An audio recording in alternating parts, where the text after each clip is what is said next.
मज़ेदार वीडियो के विच अपडेट ये है कि मैं कम कर वो करने ठीक है। तो एक मुर्गा है छाती वाला मदरसे मतलब जब ऐसा तो छिलवा थे ना दोस्त वगैरह छोटा करवा थे वो मुर्गा बन में देते ठीक है।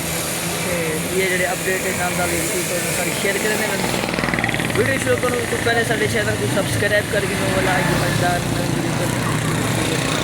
बाकी जी रूटीन है जी अपडेट है कोई तरह सारी शेयर करेंगे। फिलहाल सारे काम कार मुका के मोड़े आते ठीक है। बाकी अल्लाह खैर करे।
$2,000 years later.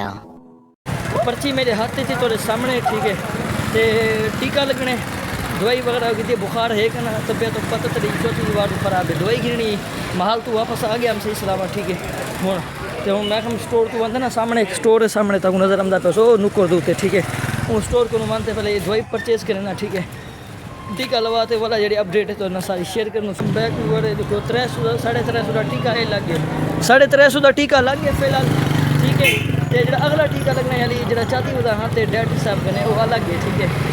आज तो पता है डबल टीके लगते पे सानू पता नहीं क्या रोला है ठीक है। तो जी अपडेट है वाला जो तो शेयर करो फिर लगी तो अलविदा पे तो एक टीका 150 350 लवाया खाली अभी से जरा लगने ये वो रूहानी टीका समझ गए तो ये जिस्मानी टीका समझ गए अल्लाह खैर करे जी रूटीन है और उनको बात अपडेट तो ना शेयर करें नाल नाल दे ठीक है।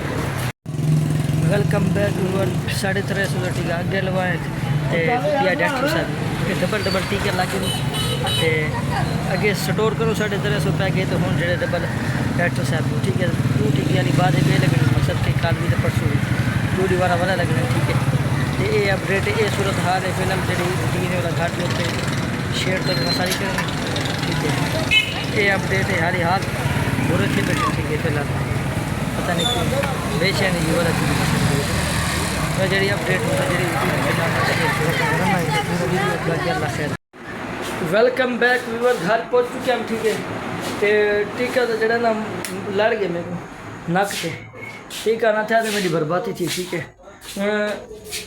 ये पानी की बोतल हाथ च ठीक है ये भरे ना ये भरना वरना नाले दूध घेनते हूँ बाद जी अपडेट है नाल थोड़े शेयर करें ठीक है।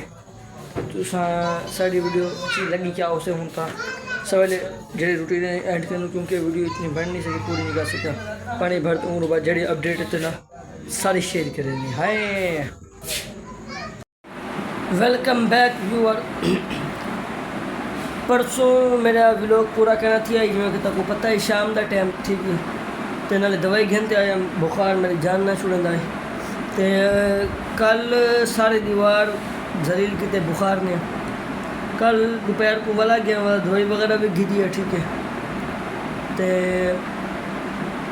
जी ना दवाई वगैरह भी घी टीके लगवाए आज दोपहर को वाला गया दोपहर को भी टीका लगवाए दवाई घी है। ये अपडेट है ये सूरत हाल है ठीक है। तो व्लॉग का नहीं पूरा कर सकिया तो ना बना सकिया ना एंड कर सकिया ठीक है। 3-4 जड़े मेरे को बुखार धोते चंगी और 10K सब्सक्राइबर अल्हम्दुलिल्लाह पूरा थी गए हूँ वास्ट टाइम है अल्लाह खैर करे मेहनत करें वास्ट टाइम पूरा करें ठीक है। ये अपडेट है ये सूरत हाल है साड़ी वीडियो अच्छी लगे साढ़े चैनल को कर यू सब्सक्राइब मिलूँ नेक्स्ट व्लॉग के तब तक के लिए अल्लाह हाफिज़ वाला नवे वीडियो को